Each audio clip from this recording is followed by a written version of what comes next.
저는 이번 주부터 한 걸음 또 한 걸음씩이라는 주제로 하나님의 말씀을 나누려고 합니다. 예수님의 걸음을 추적해 가면서 어떤 걸음을 걸으셨는가 그 이야기를 여러분과 함께 나누며 우리의 신앙이 한 걸음 또 한 걸음씩 하나님 앞으로 가까이 나아가는 것들을 함께 나누어 보고자 합니다. 먼저 여러분이 잘 아는 사진을 한 장 보여드리겠습니다. 이 사진은 달에 내딛는 첫 걸음이죠. 아마 굉장히 유명한 사진입니다. 그럼 이 사진이 어떤 사진이죠? 달에 닐 암스트롱이 1969년 달에 내딛은 첫 번째 걸음이라고 하는 그런 사진입니다. 아마 인간이 우주에 나아가는 그 첫 걸음이기도 하고 그동안의 노력과 수고에 대한 결실이기도 하고 또 새롭게 내딛는 한 걸음이기도 할 것입니다. 모든 사람은 그 한 걸음, 한 걸음을 걷는 것이 얼마나 중요하고 얼마나 의미 있는 것인가를 생각하게 하는 그런 사진이라고 생각합니다. 걸음이란 언제나 의미를 가지고 있습니다. 그게 처음이든 그게 마지막이든 그게 중간의 과정이든 모든 걸음들은 사실 의미를 가지고 있다는 것을 생각하는 건 참 중요하다고 생각합니다. 한 목사님께서 자신의 교회로부터 여수에 있는 애양원까지 걷기를 시작했습니다. 이 교회는 경기도에 있었으니까 아마 굉장히 오랜 기간 동안 걸었습니다. 근데 그 목사님이 길을 걸으면서 시를 한 편 쓰게 되는데요. 길이 나를 가기 위해 나는 이라는 시입니다. 제가 이 시를 여러분에게 좀 읽어드리겠습니다. 길이 나를 가기 위해 나는 강치원. 먼 길 끝까지 갈 수 있을까? 자신할 수 없는 길이었다. 처음엔 체력을 걱정하였다.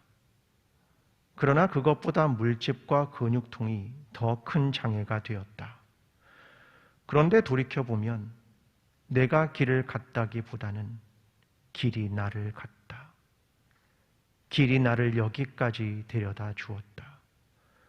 스스로 길이 되어 길을 닦고 길을 비추고 길의 처음과 끝을 하나로 연결해 준 길의 신비에 경탄할 따름이다. 마지막 남은 길, 가장 어려운 길이 될 것 같다. 물집이 양쪽 발에 하나씩 두 군데나 생겨 걷는 것이 몹시 불편하다. 그러나 오늘도 길이 나를 데려다 줄 것이다.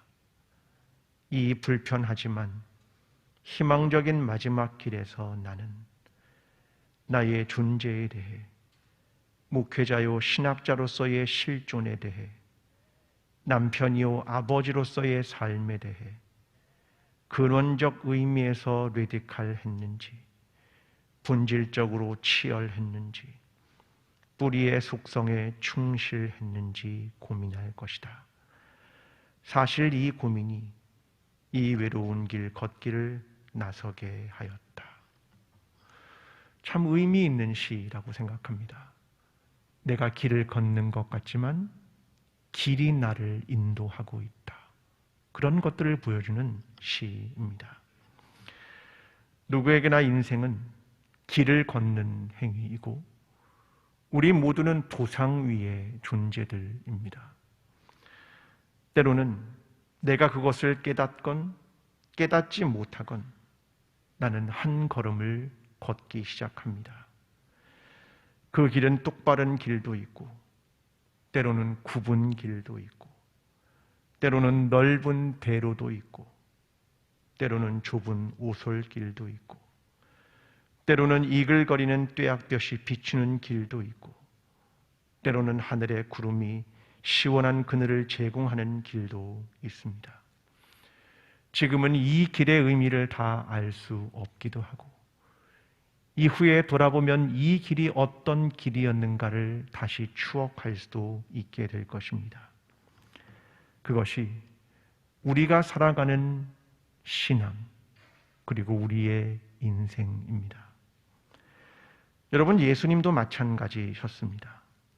한 걸음 또 한 걸음을 걸으며 하나님이 그를 부르신 소명을 좇아 살아가는 삶이었습니다. 주님의 첫 번째 걸음은 어떠했을까? 오늘 그 이야기를 여러분과 함께 나누어 보려고 하는 것입니다. 예수님의 첫 번째 걸음은 전 첫 번째 이적에서 찾아야 한다고 생각합니다. 그것은 가나안의 혼인잔치였습니다.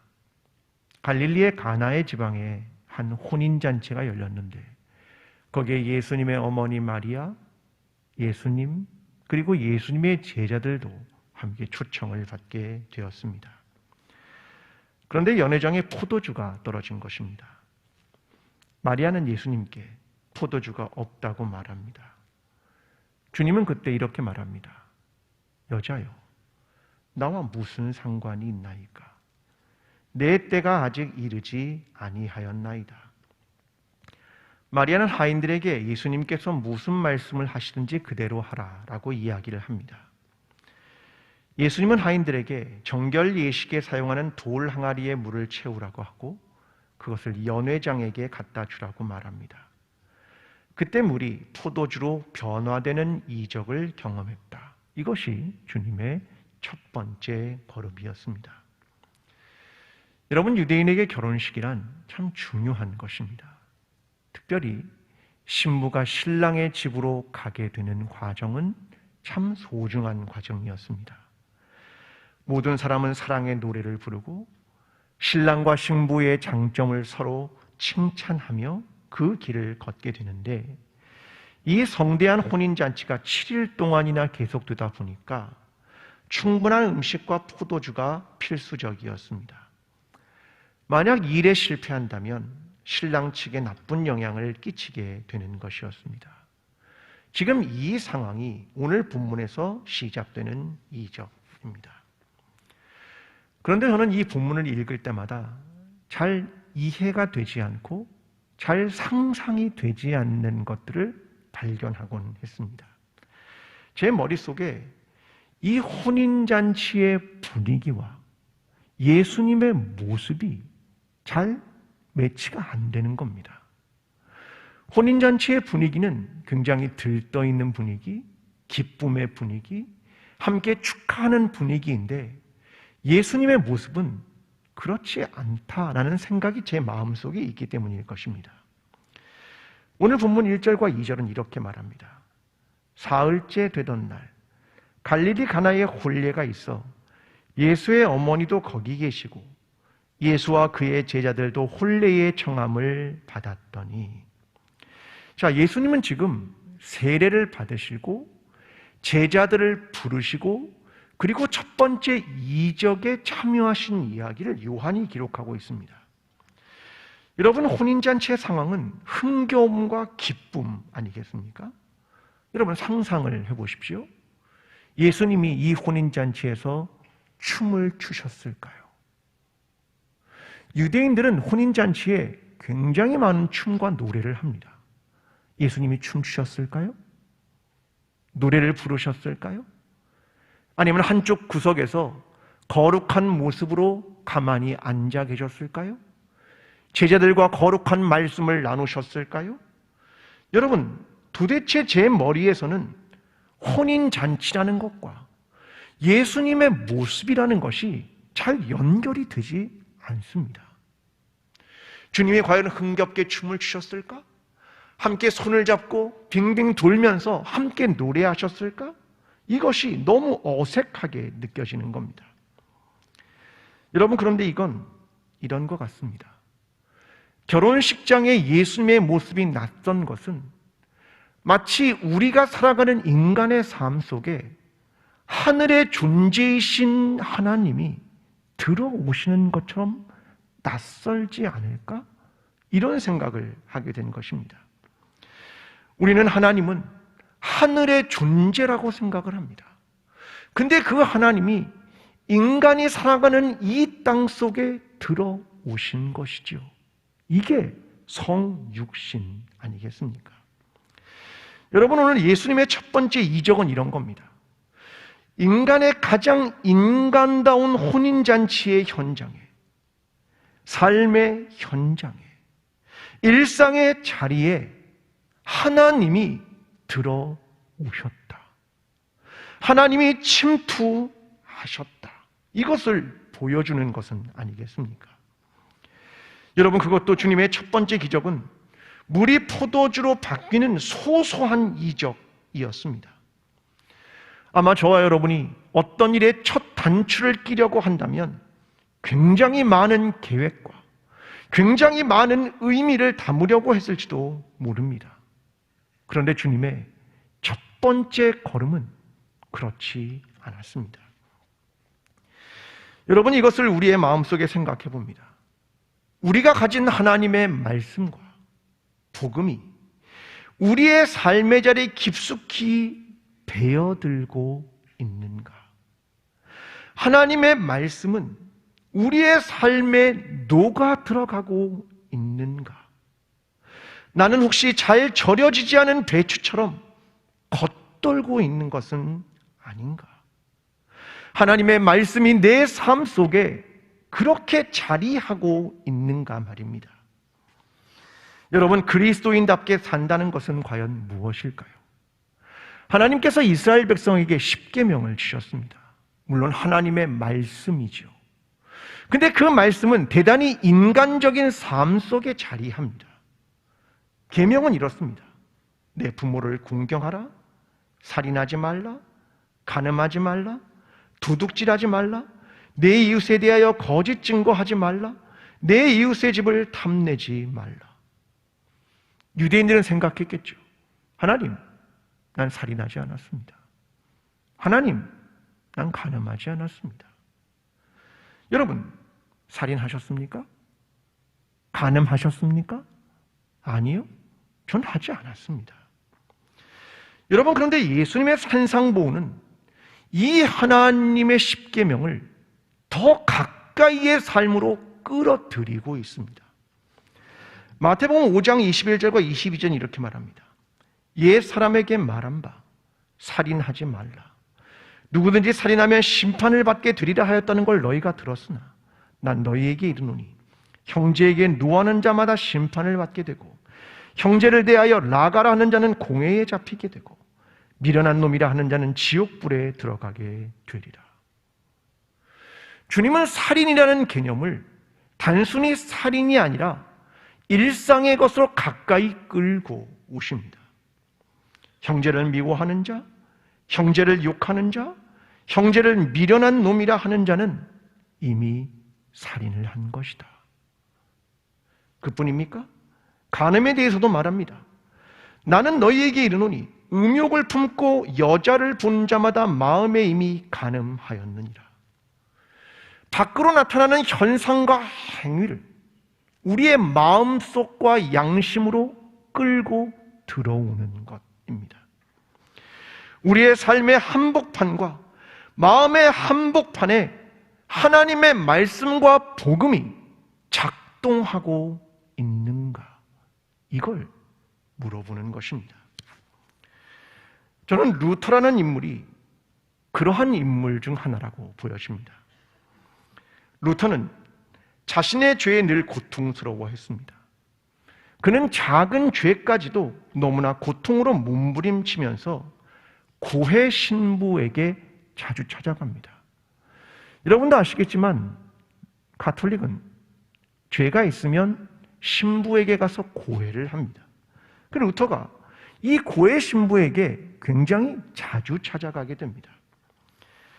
고해 신부가 루터가 너무 자주 찾아오니까 이렇게 말했다고 합니다. 하나님이 너에게 화를 내시는 게 아니라 지금 내가 하나님에게 화를 내고 있는 거야. 그는 너무 자주 찾아오는 루터가 귀찮은 것이었습니다. 영적인 스승이었던 슈타피우치는 이렇게 말합니다. 시시콜콜한 잔가지 죄들에 대해서 괴로워하지 말고 대죄에 대해서만 고해하라. 이게 중세교회의 입장이었습니다. 여러분, 고해가 가톨릭의 성례이지만 사람들에게 인기를 끄는 성례가 아닙니다.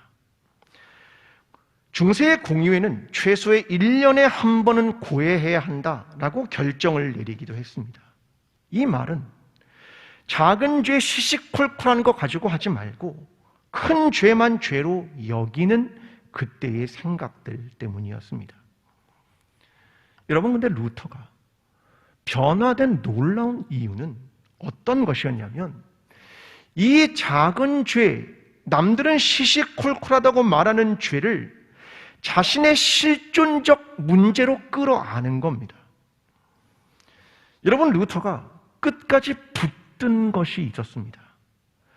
여러분, 그것을 뭐라고 하냐면 라틴어로 풀자레라고 설명합니다. 이게 뭐냐면 성경을 끝까지 붙들었다, 이것입니다. 이 풀자레라는 말은 두드리다, 치다, 때리다, 괴롭히다, 귀찮게 하다, 무찌르다, 쳐부수다, 몰아내다, 물리치다. 루터가 끝까지 붙든 것은 성경이었습니다. 예수님의 말씀이 이렇게 말하지 않는가? 여러분, 그렇다면 그것을 끝까지 붙들어야 하는 것은 아닌가?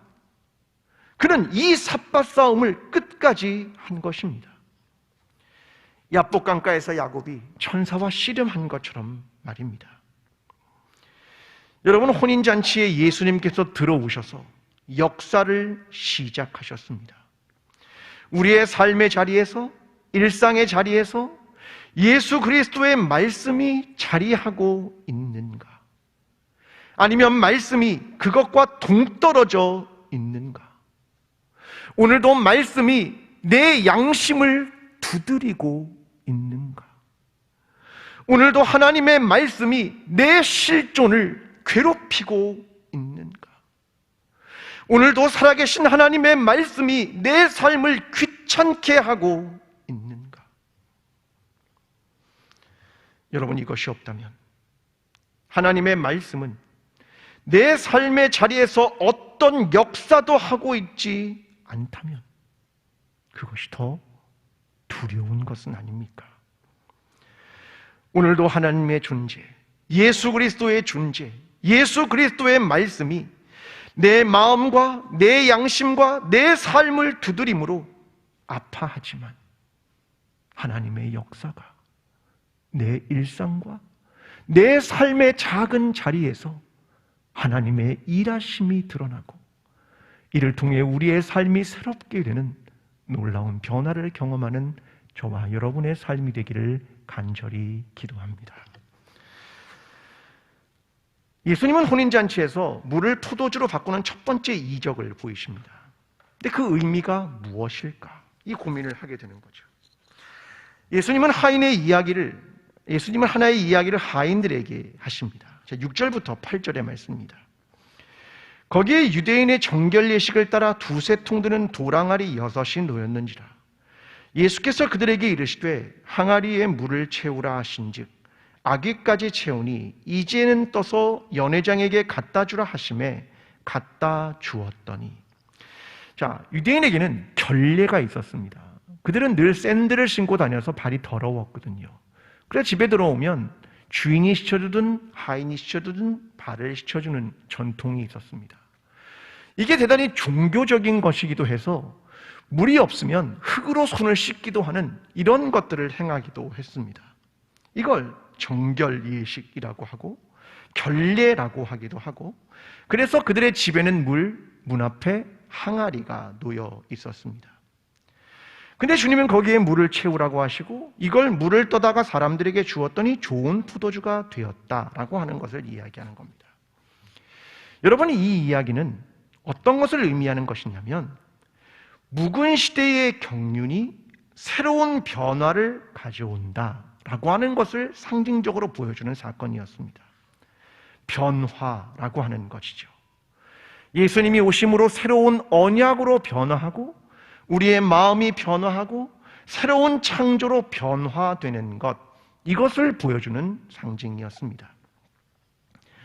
우리가 잘 아는 변화라는 단어가 등장하는 한 구절이 있습니다. 로마서 12장 2절의 말씀입니다. 너희는 이 세대를 본받지 말고 오직 마음을 새롭게 함으로 변화를 받아 하나님의 선하시고 기뻐하시고 온전하신 뜻이 무엇인지 분별하도록 하라. 여러분, 여기에 변화라는 단어가 등장합니다. 여러분, 이 변화라는 단어는 아픈 사람이 건강을 되찾는 것, 호전되어가는 움직임, 이런 뜻입니다. 여러분, 기독교에서 저는 변화라고 하는 걸로 넘어가는 다리가 있다고 생각합니다. 그게 뭐냐면 회개입니다. 변화로 넘어가는 다리입니다. 예를 들면 의롭지 못한 것이 의로움으로 변화되어 가는 건 중간에 회개라고 하는 다리가 있기 때문입니다. 그런데 우리의 마음속에 회개란 늘 이런 것이었습니다. 어두운 방 안에서 깊은 슬픔과 눈물의 시간을 보내고 부르짖음과 흐느낌의 시간을 갖는 것, 그게 우리가 갖는 회개의 의미입니다. 여러분, 그런데 가만히 생각해 보면 회개는 그렇게 슬프기만 한 것일까? 본래 회개가 갖는 의미는 그리 나쁜 과정을 가는 게 아니기 때문입니다. 어둠과 슬픔만의 과정일까? 아니, 회개란 새로운 변화의 삶으로, 거룩한 삶으로, 밝음의 삶으로 나아가는 것 아니겠습니까? 이스라엘 백성이 출애굽을 해서 애굽의 삶으로부터 가나안의 삶으로 지나가는 광야의 삶과 같은 바로 그런 것이 회개라는 것 아니겠습니까? 그게 의미가 아니겠습니까? 만약 누군가가 저에게 목사님, 만약 목사님에게 유학을 갈 수 있는 또 다른 기회가 주어진다면 목사님 가시겠습니까? 라고 저에게 묻는다면 저는 이렇게 대답할 것 같습니다. 아니요, 안 갑니다. 이유는 그 시간에 너무 고통스러운 시간이 많았기 때문입니다. 다른 언어와 문화에서 살아간다는 것, 내가 소수민족으로 살아간다는 것, 내가 비주류로 살아간다는 것, 그 안에서 저같이 영어가 준비가 잘 안 된 사람이 갖는 그 스트레스와 고통, 저는 그 속에서 타이레놀을 약병처럼 몇 통을 먹었는지 모릅니다. 찾아오는 계속되는 편두통, 그 스트레스, 저는요, 그 고통을 알았더라면 안 갔을지 모르겠습니다. 그래서 저는 이렇게 대답할지 모릅니다. 아니요. 그런데 그렇게 흐른 5년의 시간은 새로운 변화의 시간이었습니다. 제가 가진 고정관념의 변화, 신앙이란 무엇인지, 하나님은 누구인지, 인간은 누구인지, 사람들이 살아가는 세상이란 무엇인지, 그건 낯선 곳에서만 경험할 수 있는 것이었습니다. 그래서 가치 있는 것이었고, 배움의 시간이었고, 새롭게 빚어지는 시간이었습니다. 고통과 고난은 변화의 시간이기 때문입니다. 그래서 감사하고, 그래서 아팠지만 변화하는 시간이어서 감사한 것이었습니다. 여러분, 변화란 지금 가지고 있는 모양이 바뀌어야 하고 때로는 부서져야 하기 때문에 아픔이 필수적인지도 모르겠습니다. 그런데 변화가 없는 건 무생물입니다. 생명이 없다는 말이죠. 생명이 없는 건 아픔도 없고 상처도 없습니다. 우리의 마음은 안 그렇습니까? 우리의 마음이 단단한 마음, 변화가 없는 마음은 생명력을 잃은 겁니다. 오히려 아파하는 마음, 약한 마음, 부서지는 마음, 거기에는 생명의 가능성이 있는 것 아니겠습니까? 우리에게 찾아오는 회개의 시간, 거기엔 고통이 뒤따릅니다. 아프지요. 그러나 거기엔 새롭게 나아가는 변화의 의미가 담겨 있다는 겁니다. 그래서 우리는 그 새로운 변화로, 의로움으로, 빛으로, 치유로 나아가기 위해서 서로가 서로를 격려하고 함께 그 길을 걸어가는 것이 중요합니다.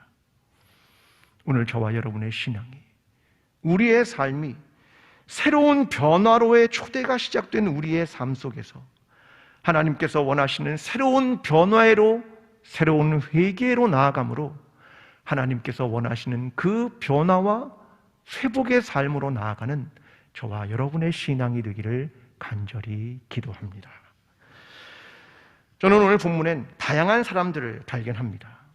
먼저 9절에 보면 연회장은 물로 된 포도주를 맛보고도 어디서 났는지 알지 못하되 물떠온 하인들은 알더라. 연회장은 포도주가 어디서 왔는지 몰랐습니다. 물떠온 하인들은 알았습니다. 또 다른 사람들, 10절, 말하되 사람마다 먼저 좋은 포도주를 내고 취한 후에 낮은 것을 내거늘 그대는 지금까지 좋은 포도주를 두었도다 하니라. 사람들은 말합니다. 이렇게 맛있는 포도주가 어디서 났습니까? 그들은 이해하지 못했습니다. 여러분, 몇 부류가 보이죠? 알지 못하는 자, 아는 자, 이해하지 못하는 자. 또 다른 사람들도 부릅니다. 마리아와 제자들입니다. 예수님의 모친 마리아는 예수님께 포도주가 없다고 말하고, 그러자 예수님은 4절에서 이렇게 말합니다. 여자여, 나와 무슨 상관이 있나이까? 내 때가 아직 이르지 아니하였나이다. 여기서 여자여라는 말은 높임말입니다. 근데 주님은 이렇게 말합니다. 나와 상관이 없습니다. 이 말은 예수님의 구속의 시간은 하나님이 결정하는 것이지 내가 혈통을 가지고 하나님의 때를 결정할 수 없다. 그것을 의미하는 말입니다. 마지막 제자들이 보입니다. 11절, 제자들이 그를 믿더라. 이게 하나님으로부터 온 것임을 믿었다는 겁니다. 여러분, 우리는 누구입니까? 알지 못하는 자입니까? 아는 자입니까? 이해하지 못하는 자입니까? 내가 하나님의 때를 만들려고 하는 자입니까? 아니면 믿는 자입니까? 예수님의 이 현장에서 과연 나는 누구인가? 라는 질문입니다. 전 여기에서 중요한 질문 하나가 있다고 생각합니다. 그 질문은 어디서 낳는가? 라는 질문입니다. 사람들은 물었습니다. 어디서 낳는가? 이건 기원에 대한 질문입니다. 도대체 이 기적이 어디에서부터 시작된 것일까? 그 질문 아니겠습니까? 요한복음 7장 27절과 28절은 이렇게 말합니다. 그러나 우리는 이 사람이 어디서 왔는지 아노라. 그리스도께서 오실 때에 어디서 오시는지 아는 자가 없으리라 하는지라. 예수께서 성전에서 가르치시며 외쳐 이르시되 너희가 나를 알고 내가 어디서 온 것도 알거니와 내가 스스로 온 것이 아니니라. 나를 보내신 이는 참되시니 너희는 그를 알지 못하나 나는 아노니 이는 내가 그에게서 났고 그가 나를 보내셨습니다. 이것이 기원에 대한 이야기를 하는 겁니다. 예수님 뭐라고 말씀하시냐면 나는 하나님이 보낸 사람이고 나는 하나님을 알고 있다. 예수님의 기원은 하나님으로부터 온 것이다. 이것을 이야기하고 있는 것입니다. 하나님으로부터 온 것을 인지하고 있는가? 이걸 믿지 못하면 스스로 하나님의 때를 조작하려 하고 이해하지 못하게 되는 것입니다. 하나님의 일하심, 하나님의 때, 하나님의 변화를 말입니다. 여러분, 예수님의 첫걸음은 대단한 장소에서 엄청난 기적을 행하신 것이 아니었습니다. 물을 포도주로 바꾸는 소소한 변화, 결혼이라고 하는 일상에서의 시작이었습니다. 그곳의 변화 속의 사람들은 이 일이 하나님으로부터 시작되었다는 것을 제자들이 믿기 시작했다. 이렇게 마무리하고 있습니다. 오늘 우리가 만나는 여러 가지 삶의 일상들이 있습니다. 그 속에 하나님의 일하심이 있는가? 그게 대단하지 않아도 작은 목소리에 귀를 기울여 보십시오. 하나님의 말씀이 내 삶의 자리에서 꿈틀거리게 하십시오. 그 변화의 현장 속에 하나님의 일하심을 보십시오. 그리고 감사하십시오. 변화와 믿음, 이것이 예수님의 첫 걸음의 시작이었습니다. 오늘도 다시 한번 한 걸음 또 한 걸음씩 하나님께서 우리에게 허락하신 길을 생각하면서 그 믿음의 길을 걸어가게 되는 저와 여러분, 광주 제일교회 공동체가 되기를 간절히 축원합니다. 기도하겠습니다. 사랑하는 하나님 아버지, 오늘 우리는 그 길을 다 알 수 없지만 한 걸음 또 한 걸음을 내딛습니다. 우리에게 있는 건 확신도 아니고 우리는 그 미래를 다 알지 못하더라도 믿음으로 그 걸음을 내딛습니다.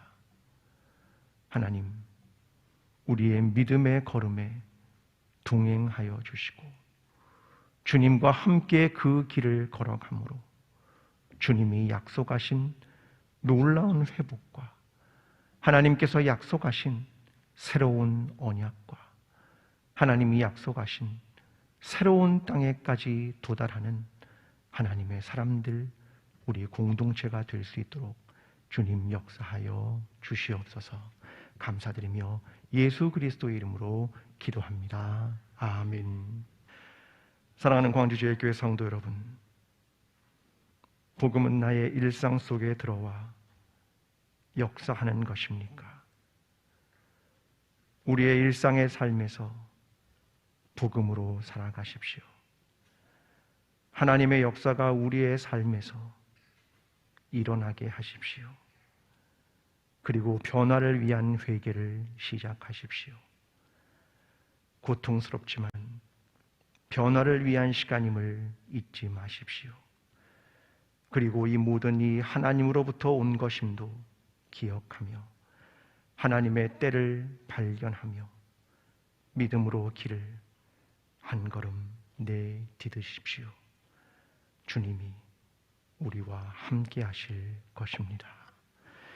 이제는 우리를 위하여 삶의 자리에서 역사하신 예수 그리스도의 은혜와 하나님의 때를 준비하시는 하나님 아버지의 사랑과 변화를 위한 삶으로 인도하시는 성령님의 인도하심이 삶의 자리에서 하나님의 역사를 경험하기를 원하는 모든 성도들의 삶 위에, 광주 제일교회 위에, 나라와 민족 위에 지금부터 영원까지 함께 하시기를 간절히 축원하옵나이다. 아멘.